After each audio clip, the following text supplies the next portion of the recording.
Dual nature of radiation and matter లెసన్లో కొన్ని important problems చూద్దాము, 2 మార్క్స్ ప్రాబ్లమ్స్. సో ఇవి వచ్చేసి మనకి 5 స్టార్ రేటెడ్ క్వశ్చన్స్. సో ఆ క్వశ్చన్స్ ఏంటో చూద్దాం.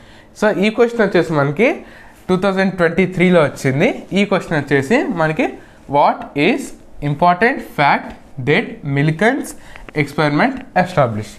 మిల్కన్ ఎక్స్పెరిమెంట్ అనేది ఏం ఎస్టాబ్లిష్ చేసిందో అని ఇక్కడ అడిగాడు. సో అసలు ఫస్ట్ మిల్కన్ ఏం చేశాడు అనేది కనుక్కున్నాము.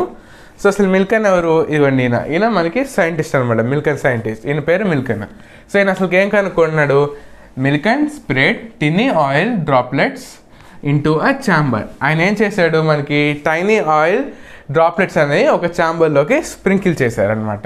తర్వాత ఏం చేశారు ఆయన? He applied an electric field to make the droplet move. ఆ ఛాంబర్లో ఏదైతే డ్రాప్లెట్స్ ఉన్నాయో వాటిని మూవ్ చేయడం కోసం ఆయన ఒక ఎలక్ట్రిక్ ఫీల్డ్ అనేది అప్లై చేశాడు. అప్లై చేసిన తర్వాత ఏం చేశారు? Adjusted the field to balance gravitational and electric forces. మనకి ఇప్పుడు డ్రాప్లెట్స్ ఛాంబర్లు స్ప్రింకిల్ చేసినప్పుడు ఏమవుతుంది?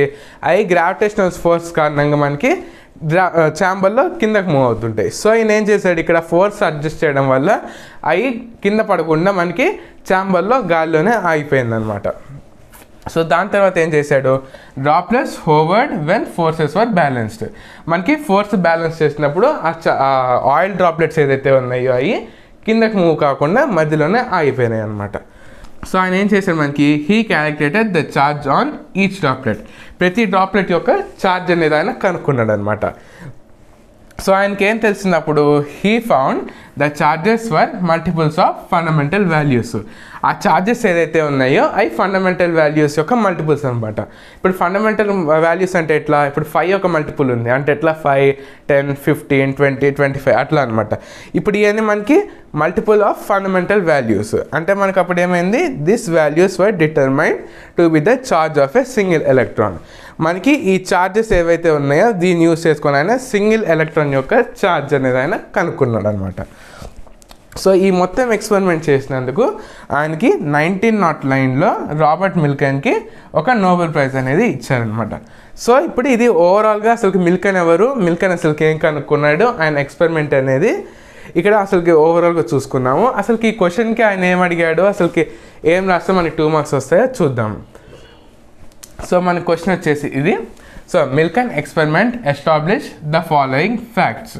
ఏం ఎస్టాబ్లిష్ చేసింది? Electric charge is quantized. ఆయన ఏం చెప్పాడు? ఎలక్ట్రిక్ ఛార్జ్ అనేది మనకి క్వాంటైజ్డ్. ఇంకా second, charge of an electron is equals to 1.602 into 10⁻⁻19 C అనమాట.